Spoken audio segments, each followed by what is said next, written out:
माणगाव तालुक्यातील Goregaon police station हद्दीत लोणेरे येथील ओंकार रेसिडेन्सी या लॉजिंगमध्ये एका तरुणीचा मृतदेह संशयास्पद स्थितीत आढळल्याने संपूर्ण परिसरात एकच खळबळ उडाली आहे।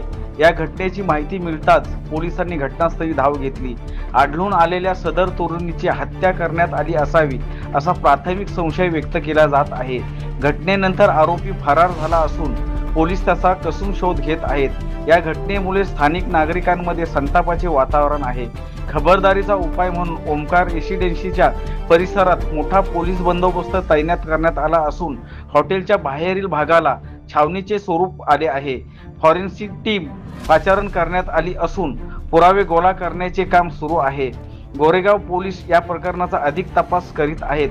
लॉजिंगमधील सीसीटीव्ही फुटेज आणि रजिस्टर मधील नोंदी तपासल्या जात आहेत। आरोपी लवकरच पकडला जाईल असे डीवायएसपी सविता गर्जे यांनी विश्वास व्यक्त केला। कॉल आला तेव्हा आपल्या ही घटना उघडकीस आली की लॉजमध्ये एका महिलेची बॉडी मिळालेली आहे।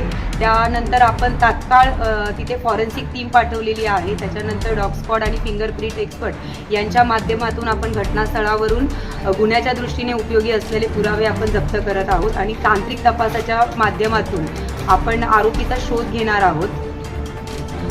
सध्या स्थितीला आपण प्राथमिक स्वरूपात गुन्हा दाखल करून घेतलेला आहे आणि आपण पुढील तपास करत आहोत। प्राथमिक दृष्ट्या तरी आता तसं काही सांगता येणार नाही। आपण तपास करत आहोत आणि लवकरात लवकर आपण आरोपीला शोधून पकडू। त्यानंतर या सर्व गोष्टी पुढे येतील। त्या दृष्टीने आपण अजून तपास करत आहोत। आजच आपल्याला दुपारच्या दरम्यान घटना घडल्याचं कळालेलं आहे। त्यावरती आपण तपास करत आहोत सगळ्या दृष्टीने। नाही, मी जसं सांगितलं की आपण आता सगळ्या दृष्टीने तपास करत आहोत। आपल्याला प्राथमिक माहिती अजून कसल्या स्वरूपात मिळालेली नाहीये, तरी आपण सगळ्या बाजूने तपास करणार आहोत या घटनेचा आणि तपासाअंती जे निष्पन्न होईल ते तसं आपण